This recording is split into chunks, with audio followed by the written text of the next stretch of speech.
motivation, édification, prédication, émission, enseignement, musique. 2 Timothée chapitre 1, verset 7. Car Dieu ne nous a pas donné un esprit de peur, de timidité, de lâcheté et de crainte, mais il nous a donné un esprit de puissance et d'amour et un esprit calme et bien équilibré, un esprit de discipline et de maîtrise de soi. Alors, comprenons cela. Dieu nous a donné un esprit. L'esprit de Christ est un esprit calme et bien équilibré. L'esprit de la chair est celui qui est susceptible. Et nous avons un esprit de discipline et de maîtrise de soi. Donc, que tout le monde dise, j'ai de la discipline, et j'ai de la maîtrise de soi, et j'ai la paix, et j'ai la sagesse, et j'ai Jésus. Maintenant, avec tout ça, comment votre vie peut-elle être un gâchis?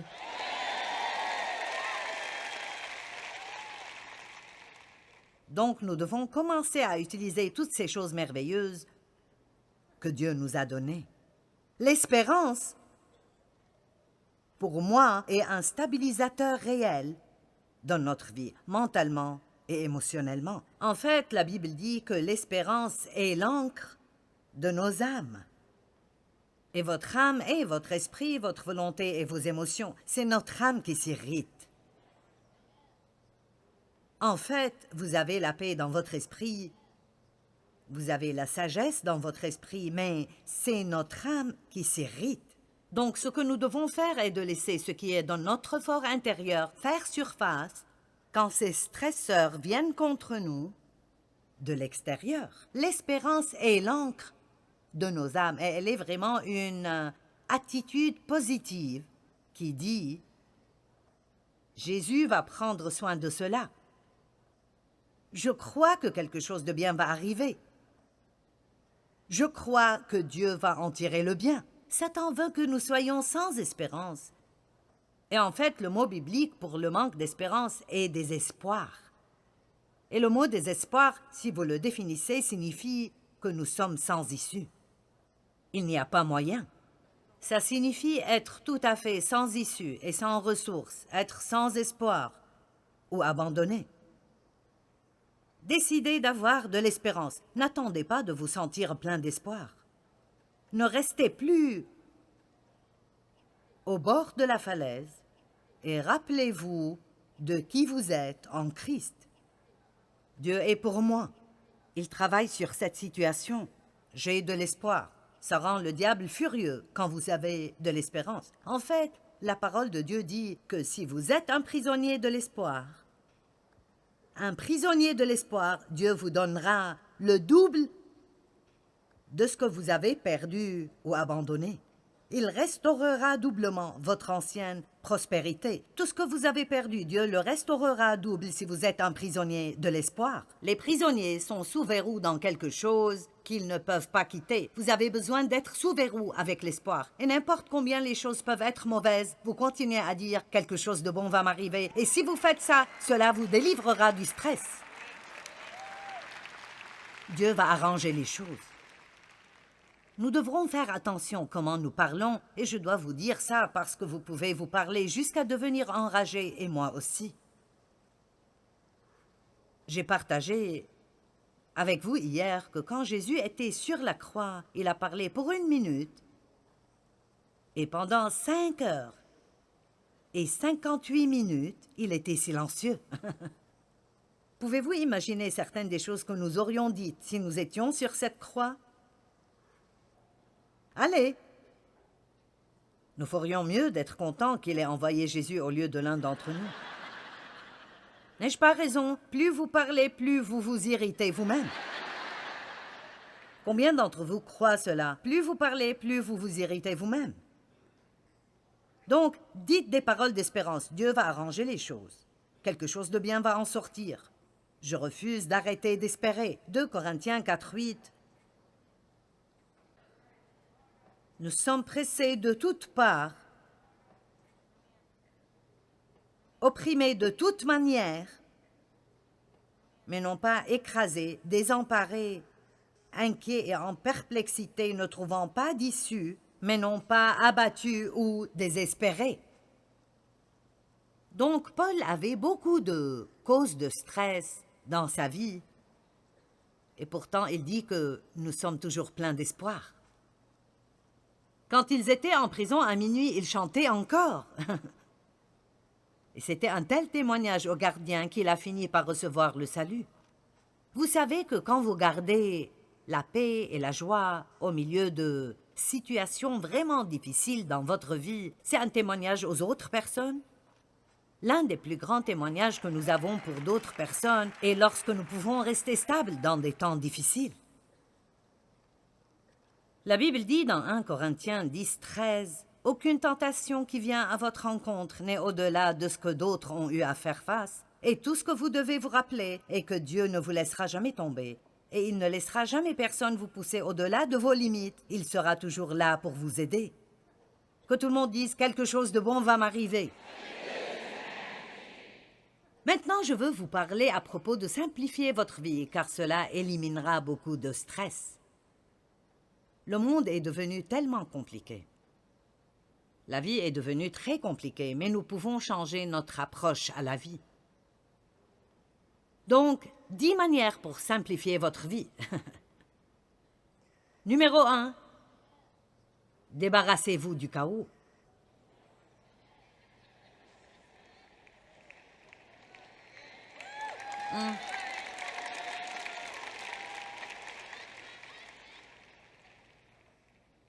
Et cela veut dire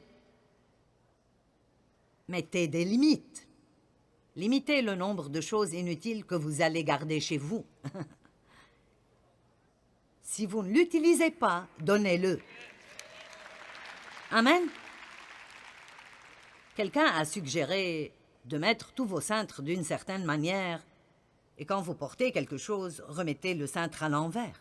Et après 1 an, tous les cintres que vous n'avez jamais touchés, envoyez ces habits à quelqu'un d'autre qui n'a pas beaucoup. Vous dites, bien, qu'est-ce que mon désordre?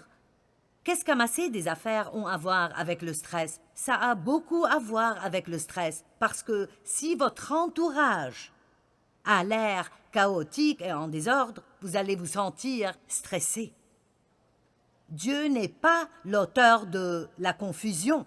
J'ai dit hier que nous avons commencé à inspecter la chambre dans laquelle nous sommes, et c'est étonnant, même dans votre maison, combien de choses ont des bordures. Les cadres d'images ont des bordures. Les livres ont des marges et des bordures.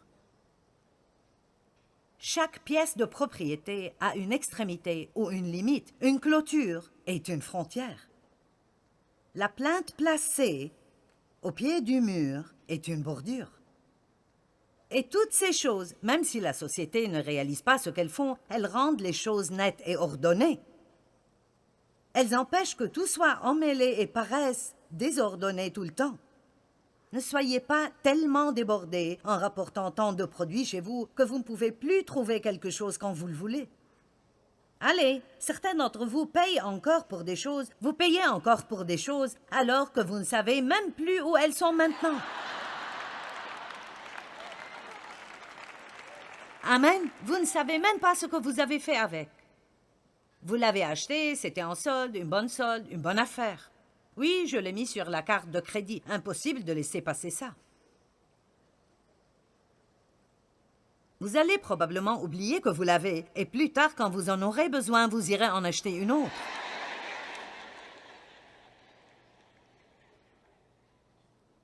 « 1 Corinthiens 14, 33 « Dieu n'est pas un Dieu de confusion et de désordre, mais de paix et d'ordre. Et s'il vous est difficile de vous débarrasser de vos trucs, amenez quelqu'un pour qu'il vienne et vous en débarrasse. »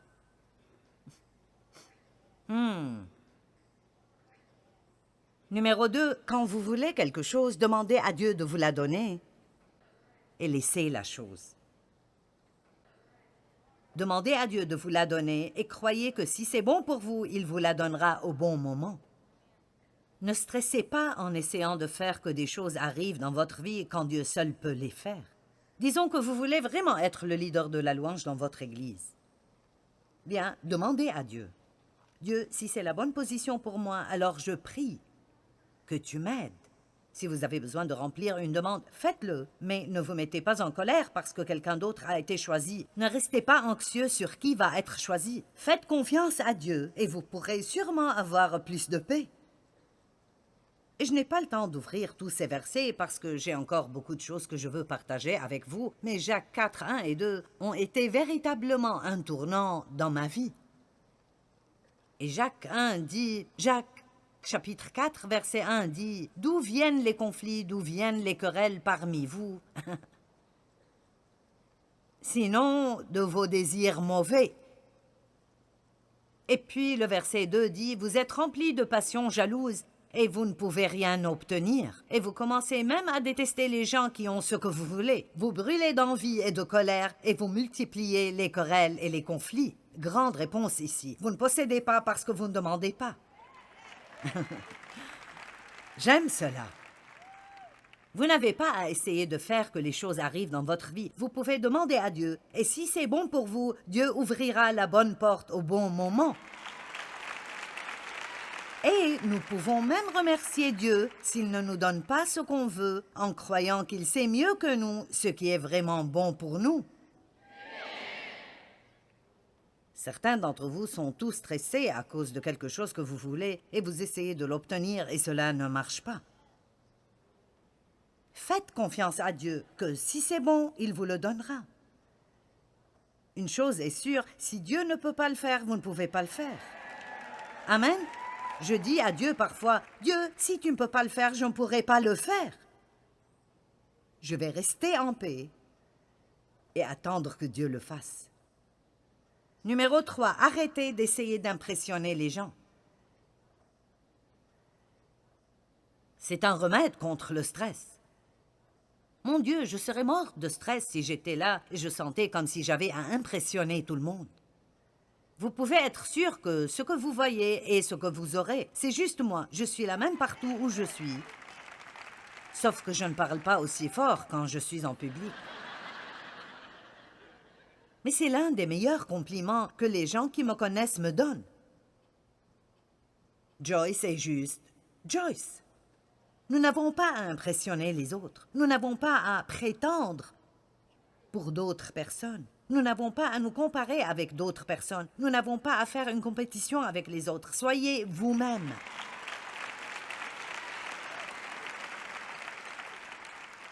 Numéro 4, ne soyez pas facilement offensés et soyez rapides à pardonner. L'offense, la colère, l'amertume et la rancune sont certaines des choses les plus stressantes que vous puissiez avoir dans votre cœur. Numéro 5, quand vous péchez, admettez-le. Recevez le pardon. N'oubliez pas qu'il n'y a pas de condamnation et continuez. Ne laissez pas les fautes d'hier ruiner aujourd'hui. Numéro 6, donnez la miséricorde plutôt que d'essayer de vous venger.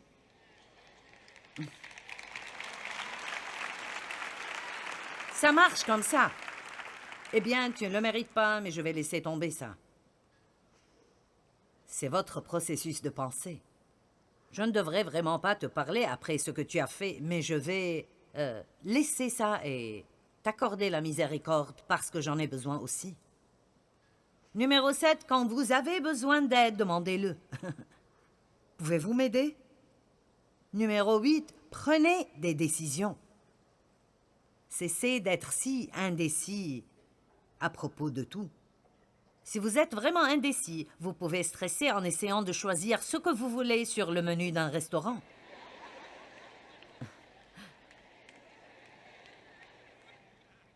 Numéro 9, ne soyez pas surengagé.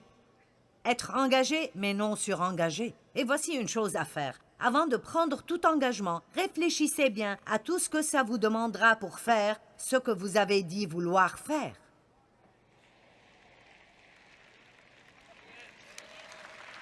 J'ai dû apprendre ça avec toutes les opportunités de prédication ou autres opportunités dans beaucoup de choses. Je dis oui aux choses. Mais j'ai appris que si je ne réfléchis pas au processus, c'est très facile de dire « Oh oui, oui, sûrement, amen, compte sur moi. » Et après, nous sommes « Ma vie me rend fou. » Vous savez, quand vous vous entendez plaindre tout le temps de votre vie, c'est un indicateur que vous devez faire un changement.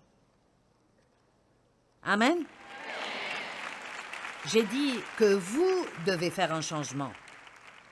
C'est un indicateur que vous avez besoin de faire un changement. Ça veut dire que vous devez faire un changement. Oh oui, je dois le dire plusieurs fois. Vous, pas quelqu'un d'autre. Vous et moi, nous devons faire des changements. Venez à moi, vous tous qui êtes lourdement chargés, et je vous donnerai du repos. Prenez mon joug sur vous et apprenez. Apprenez de moi. Cette façon de simplifier les relations. Numéro 1, n'essayez pas d'être le meilleur ami de tous. D'après ce que disent les experts, une personne ne peut gérer correctement que 3 vrais bons amis intimes. Donc, quand vous essayez d'être le meilleur ami de tout le monde, vous finissez par ne pas être un bon ami. Maintenant, nous pouvons avoir beaucoup de personnes que nous aimons et beaucoup de personnes que nous apprécions, mais les relations proches demandent du temps et demandent de l'effort. Numéro 2, ne vous attendez pas à ce que les personnes ne vous déçoivent jamais. Ils le feront. Numéro 3, ne vous mêlez pas excessivement des affaires d'autres personnes.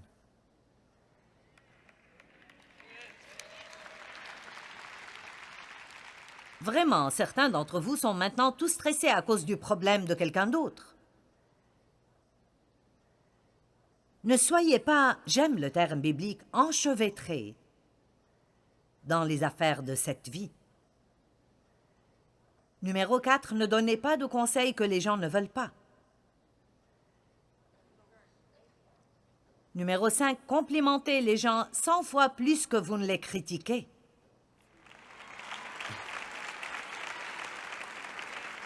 Numéro 6, dites « Je suis désolé ». Allez, pratiquez.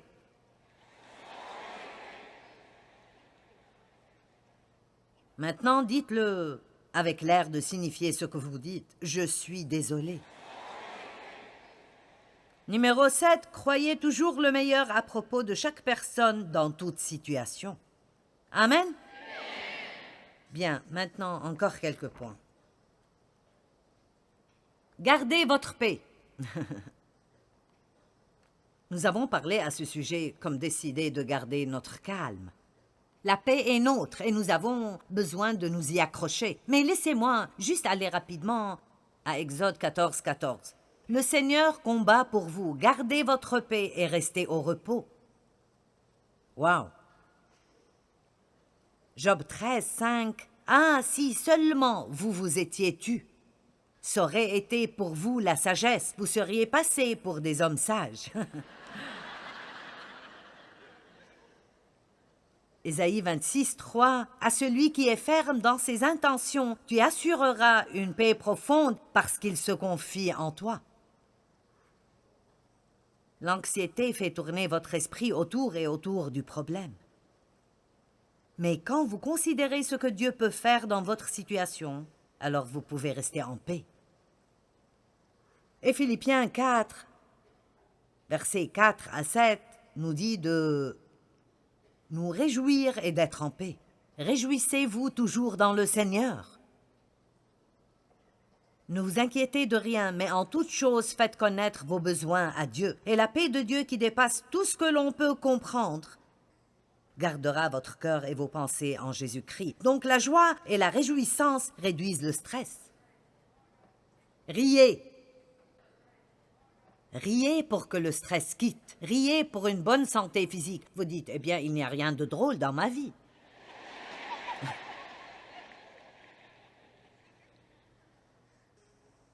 Oui, bien, vous êtes assez drôle vous-même si vous y pensez. Jésus a dit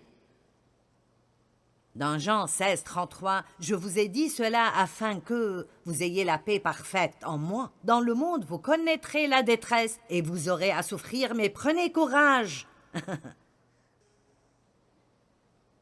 Moi, j'ai vaincu le monde. Devinez quoi? Les scientifiques ont découvert que le bonheur réduit le stress. La science a découvert ça. Ils ont un nom pour ça. Ils l'appellent la psychologie positive. Devinez quoi? Dieu savait ça avant qu'il ne le découvre.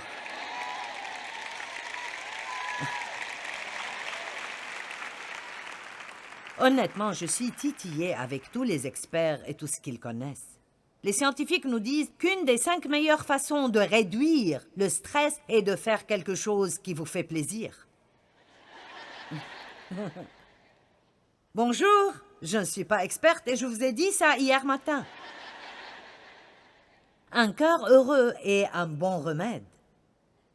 Vous savez, la joie peut venir de faire quelque chose que vous aimez faire. Amen. J'ai fait mon plan pour quand je vais rentrer chez moi. Vous voulez savoir ce que je vais faire les 2 jours qui viennent? Laissez-moi voir si je peux trouver où je l'ai mise. OK. Aujourd'hui, je vais quitter ici. Je vais prendre une tasse de café que quelqu'un va me faire dans quelques minutes.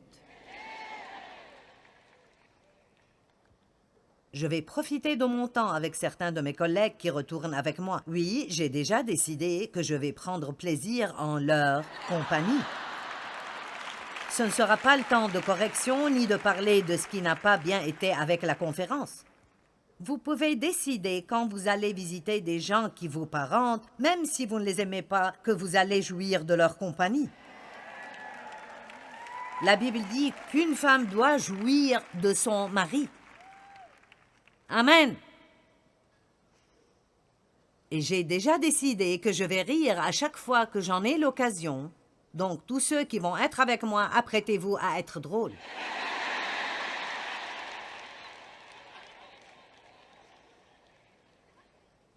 Je vais aller à St. Louis et manger dans mon restaurant favori.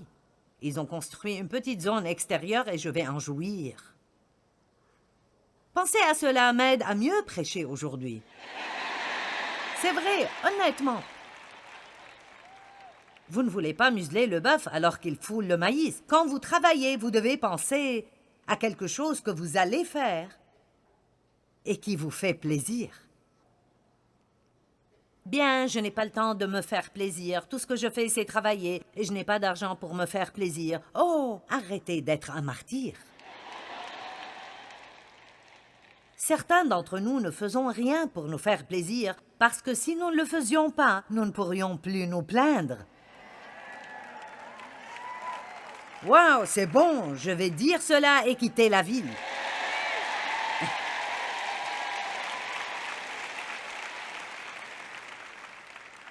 Prenez une pause. Faites-vous plaisir. Non seulement ça, j'ai déjà eu mon plan pour demain. Vous voulez entendre ça aussi? Je vais me lever le matin, je vais passer du temps avec Dieu. Puis je vais marcher et prier.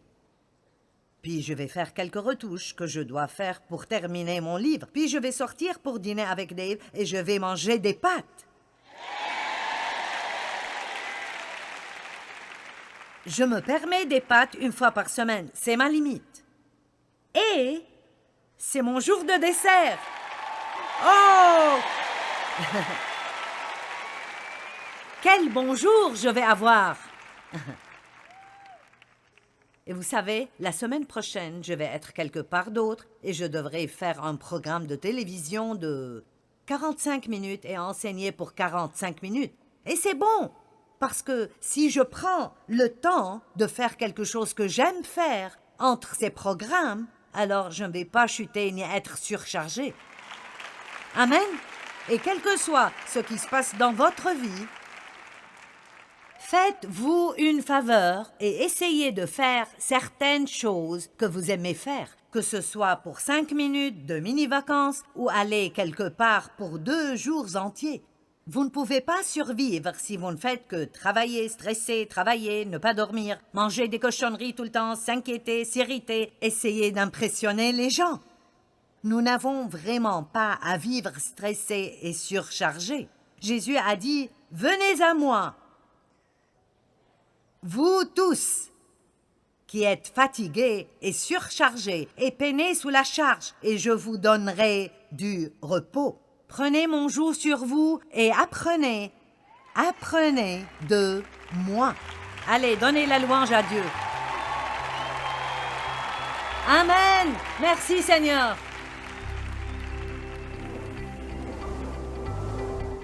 N'est-ce pas merveilleux de savoir que vous n'avez pas à vivre Votre chaîne chrétienne pour le salut des âmes. Cette TV, salut éternel.